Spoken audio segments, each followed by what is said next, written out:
Pam Bondi announcing today another terror plot thwarted in California. The Turtle Island Liberation Front, far-left pro-Palestine, anti-government, anti-capitalist group aiming to bomb New Year's Eve in Los Angeles. When will the West finally learn? Dr. Gad Saad is a visiting scholar at the Declaration of Independence Center at Ole Miss, author of the forthcoming book, Suicidal Empathy. Sir, good to have you back on. Islam in the West, example number 10,000 of how this can go so wrong. Your thoughts on what we saw in Australia? You know, I'm truly speechless because it's actually not 10,000, Rob. Let me just give you a couple of sobering facts. There have been, and this is a low estimate, there are other reputable databases that place the number much higher. Since 9/11 alone, so that's 24 years, there have been 48,000 plus Islamic terror attacks in nearly 70 countries. And all of those are erased because the hero who jumped on the two Muslim folks happened to be Muslim.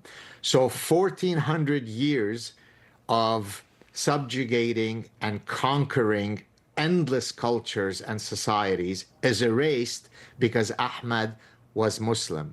Once your cognitive and emotional system has been so hijacked, I'm not sure that we can recover from this, right? It's one thing to say, those folks over there want to take what's ours and they'll have to fight us for it.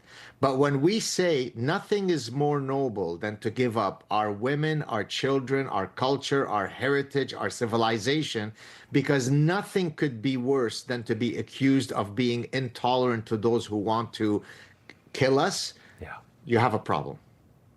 It is that's such a great summation of what we're going through right now. Is we can handle pretty much any amount of tragedy as long as you don't say we're intolerant.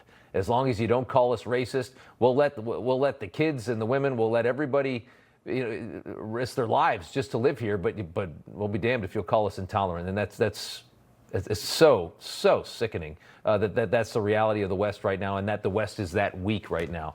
What do you say though to people? I mean, everybody probably knows somebody that is a practicing Muslim that's a relatively peaceful person. How do you square that? Right. So people in any grouping come in all varieties. Some people are tall, some are short, some are hardworking, some are lazy. So within any religious grouping, there's going to be mean people and nice people. But that's completely irrelevant because that's just the statistical distribution of life.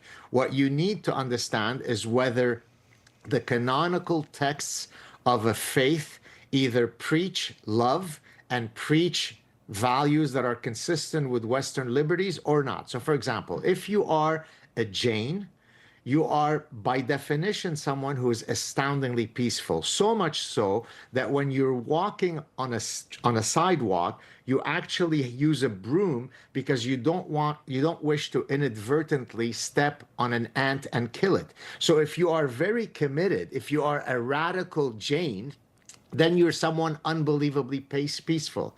If you take your Islamic faith seriously, as many people have taken over the past 1,400 years, it doesn't lead to the flourishing of liberties, notwithstanding the fact that hundreds of millions of Muslims decide to ignore the objectionable parts of their religion.